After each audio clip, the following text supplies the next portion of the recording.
An election has been set for next month in Iran after the country's president was killed in a helicopter crash. The U.S. State Department has also announced that it has been in touch with Iranian leaders in the wake of that crash. And here to talk more about what's next for Iran and the political implications of the crash is North Central College political science professor Stephen Caliendo. As always, thank you so much for being here with us. Good afternoon, Tia. Good afternoon to you. Okay, so let's talk about this. Will this unexpected leadership change usher in any policy changes in that country? We're sure going to find out. As you mentioned, there's elections set for next month. The question is going to be who gets to run when the president who just passed away was elected in 2021.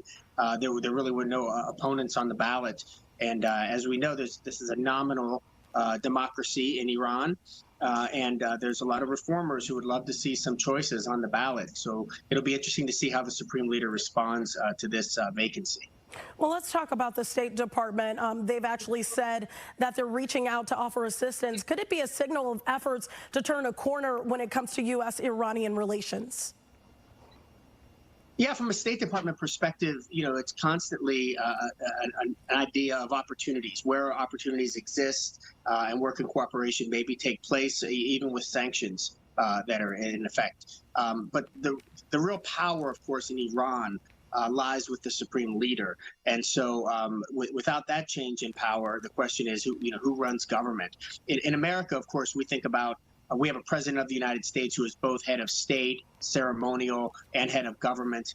In most other democracies, those roles are split. And in Iran, it's not like in the constitutional monarchies in Europe. The president really is beholden to what the Supreme Leader wants. And so there may be opportunities there, but the real power in Iran is not changing as a result of this vacancy. Well, let's talk about this. Obviously, there's the ongoing Israeli-Hamas war.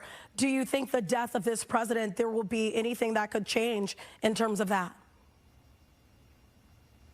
There may be some quiet, certainly in the next month or so, as we see a transition in the leadership of government there, and the reformers make their interests known as candidates begin to line up.